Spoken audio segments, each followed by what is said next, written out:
자, 조국이요. 법무장관으로 내정됐는데 조국은 산호맹에 연루되어서 실형을 받았습니다.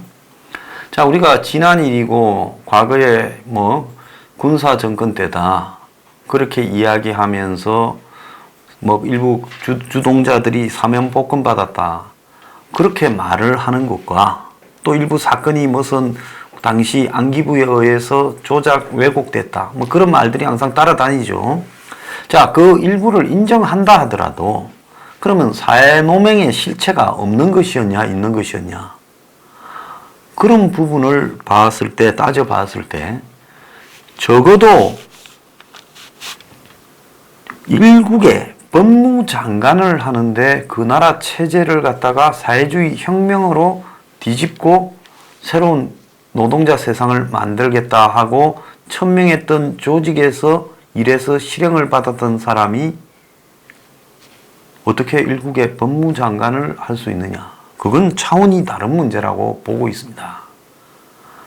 그래서 시대 화해를 하자 해서 사면복권을 시켜주는 거나 또 더 나아가서 이제 그런 데 있었던 사람이라고 해서 배관시를 하지 말자는 것과 일국의 법무장관을 맡는 것은 다른 문제라는 거죠. 만약에 미국의 체제를 갖다가 전복하기 위한 미국의 사회주의 노동자 이런 국가를 세우기 위해서 나라를 뒤집고 혁명을 하려고 했던 사람이 미국의 법무장관이 되겠다면 미국이나 영국이나 마찬가지로 그게 가능하겠습니까? 그건 아니죠. 그래서 산호맹은 1990년 10월 30일 날 안기부에서 남한 사회주의 노동자 연맹이라는 조직이 한마디로 해방 이후에 자생적으로 만들어진 가장 큰 최대 비합법 사회주의 혁명 조직이었다. 적어도 이거는 부인할 수 없다라는 겁니다.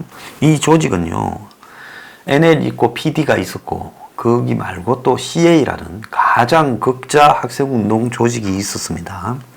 CA가 이제 80년대 중후반 이후에 약화되어서 거기에서 갈라진 한 조직이 그야말로 이 나머지 세력들을 규합해서 남한 사회주의 노동자 동맹이라는 이런 조직을 만들고 그 과정에서 이제 산호맹 건설을 본격화했고 그래서 사회주의 노동자 동맹이라는 그런 이름처럼 노동자를 중심으로 사회주의 혁명을 하겠다 이렇게 설정을 했습니다. 그래서 노동형사에서 89년에 출범 선언을 발표하고 군정타도 노태우 정권이 과연 87년 체제에 의해서 출범되었는데 군정이라고 볼 수 있는 거냐 그런 문제가 있다고는 봅니다. 그래서 노사 분규 현장에서 노동자들이 이렇게 선동되어져서 정치혁명 투쟁을 하고 총파업을 한 다음에 결정적인 시기에 봉기해서 기간 사업을 마비시키고 경제를 혼란시켜 폭력 혁명을 완성한다라는 소비에트식 혁명을 추구하고 있었어요. 원래 이 사람들이 소련 혁명 추구가 목표였던 그래서 제헌의회를 혁명을 한 다음에 만들자 그래서 CA파라고 부르던 조직이었습니다.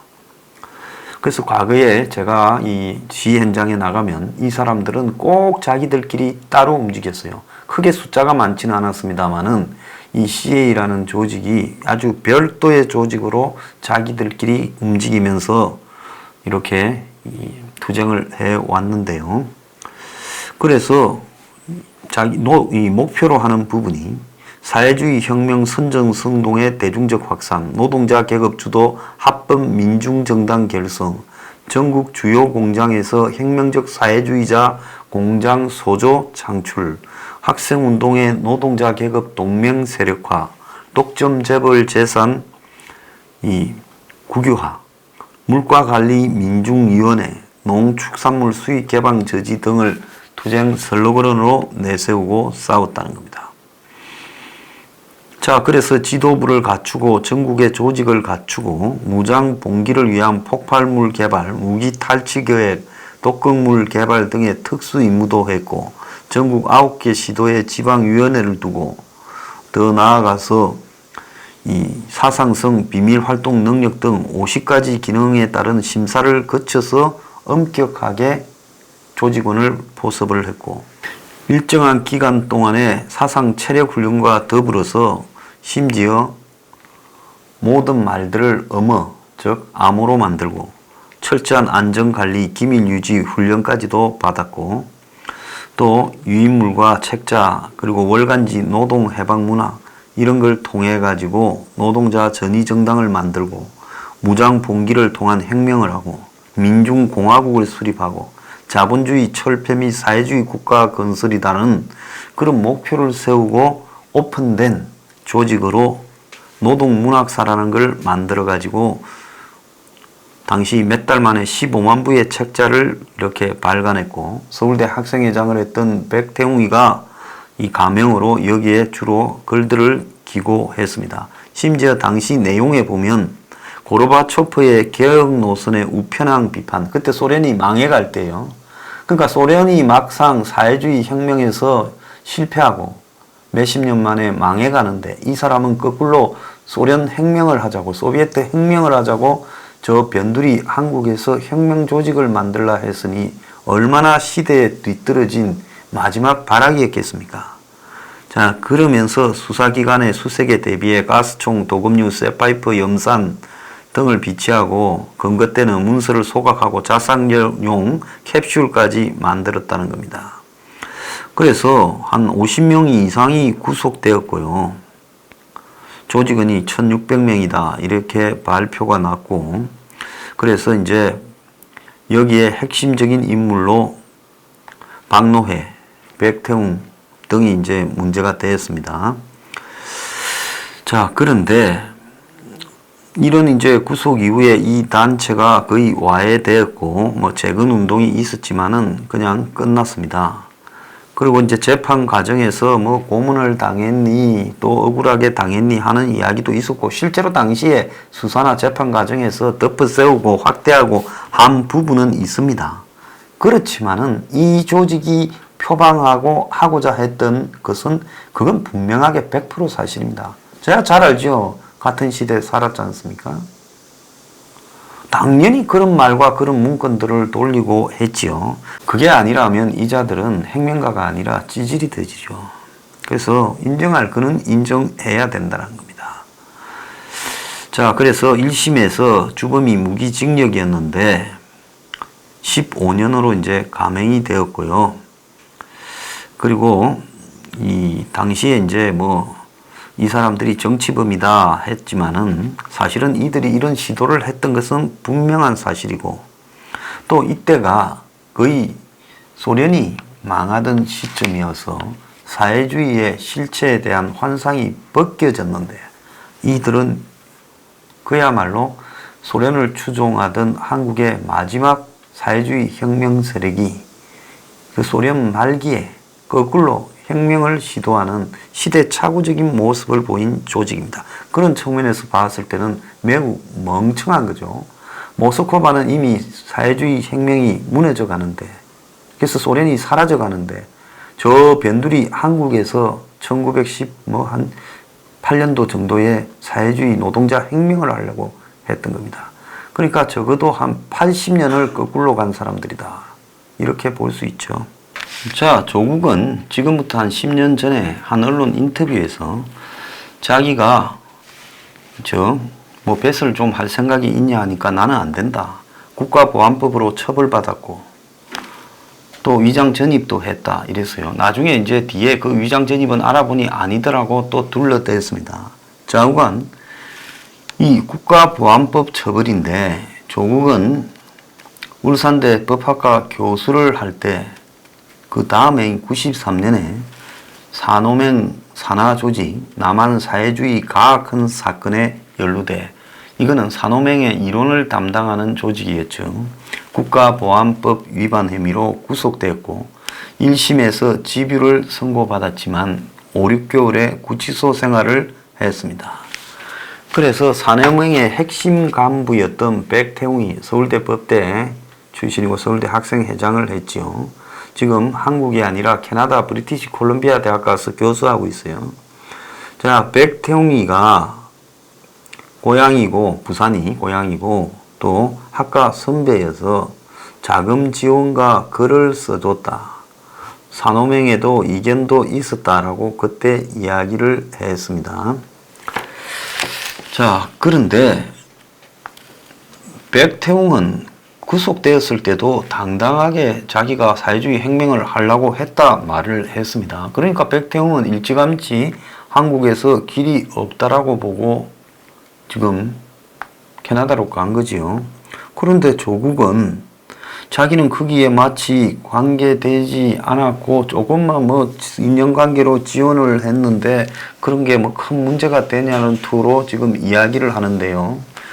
한 6개월쯤 살았고 집유를 받았다 하더라도 조국은 그야말로 산호맹이라는 조직에 가담했고 그걸로 국가보안법 처벌을 받은 인물입니다. 자, 그런 조국을 가지고 지금 법무장관을 시켜요. 그러면 대한민국의 이 법무장관이라는 것은 뭡니까? 헌법과 법률을 담당하는 부서의 장관이고 검찰과 출입국 관리와 또 교도행정과 이런 것들이 다 법무장관의 산하에서 이루어지는 겁니다. 자, 이런 조직에서 한마디로 그 사상을 제공한 사람이 자기의 가오를 누이치고 반성하고 전향해서 대한민국의 가치를 지키겠다라고 말을 하지도 않았는데 그야말로 사정기관을 장악하는 민정수석을 했던 것도 아이러니고 이제는 그보다 더 한 발 먼저 나가서 이제 법무장관이 되겠다라는 거, 이게 정상적인 나라냐는 겁니다. 대한민국이 어떤 나라입니까? 지구상에 마지막으로 남아있는 폭력 사회주의 노선을 충족하는 북한과 대결하고 있는 나라에 사회주의 혁명을 하려고 했던 사람이 법무장관이 된다. 매우 심각한 부분이지요. 자, 이들이 그야말로 배운 것은 사적 유물로 마르크스 경제학, 소비에트 혁명사 이런 것들을 다 배우고 그걸 갖다가 혁명을 실천하려고 했는데 어떻게 이런 조직에다가 거기 조직원으로 일을 했던 사람을 법무장관을 시킨다는 겁니까? 물론 당시에 한국의 공안의 수준이 낮아서 뭐 일부 고문을 하거나 또 일부는 뭐 구타를 당했고 또 관계가 좀 없는 주변의 지인이나 친인척들이 또 논란이 된 적은 있습니다. 그렇지만은 그 주범들이 백태웅이나 박노해가 분명히 이야기를 하는 게 무장봉기를 통한 혁명의 방법으로 사회주의 국가를 갖다가 건설하려고 했다. 이거는 100% 사실이고 판결문에도 그렇게 나와 있습니다. 그렇기 때문에 이들이 마치 학생운동을 하고 민주화운동을 했다라고 해석해서도 안 되고요. 이들은 분명하게 민주화운동하고 관계없는 빨갱이 운동을 했던 사람이다라는 것은 100% 맞는 이야기입니다. 자, 지금 은수미도 여기에 멤버였죠. 자, 그리고 이들이 정말 웃기는 거는 김대중 정권 때 사면 복권되어서 민주 헌정 질서 확립에 기여했다고 사내명예로 유죄 판결을 받은 박노해와 백태웅을 민주화 운동 관련자로 인정을 했다는 겁니다. 이게 대한민국이 얼마나 썩어 문드러진 나라이자 대한민국 수준의 한계인가 하는 겁니다. 그래서 조국이 지금 저는 양심이 있다면 당시 조국이 이렇게 써줬던 글이나 이론이 사회주의 혁명을 이해한 것이었나 아니었나, 정말 민주화 운동이었나 한번 말해보기를 바랍니다. 반드시 한국당의 청문회 위원은 조국한테 조국이 산호맹에서 산하사회과학원에서 글을 써준 내용의 핵심이 사회주의 노동자 혁명을 위한 것이었냐 민주화 운동을 위한 것이었냐 한번 말해봐라고 물어보십시오. 모르겠어요. 장관을 해먹기 위해서 거짓말을 할지 모르겠지만은 최소한의 양심이 있다면 그렇게 말을 하지 못할 겁니다. 김대중 정권 때 이걸 민주화 운동으로 해줬다고요. 산호맹이 민주화 운동을 했다? 웃기는 소리 하지 마세요. 아무리요, 그 살 시절이 엄중하고 군사 독재라도 그걸 타파하기 위해, 그때가 뭐, 언제입니까? 90년이에요. 그때가 무슨 놈의 억압 시대였습니까? 선거에서 김대중이 졌던 시대잖아요. 대통령 직선제 했잖아요. 노태우 시절이 뭐가 그렇게 독재가 심했습니까? 물태우란 말이 들리던 시절 아니었어요? 그때 산호맹을 만들었지 무슨 70년대 말 80년대 초에 만들었습니까? 그래서 이 산호맹이라는 부분은 그야말로 골수 빨갱이 조직이었다. 그건 맞아요. 그리고 골수 빨갱이 조직의 혁명에 관한 논리를 써줬다라는 부분, 조국이 이것을 했는지 안 했는지 조국 입으로 한번 이야기를 해보기 바랍니다.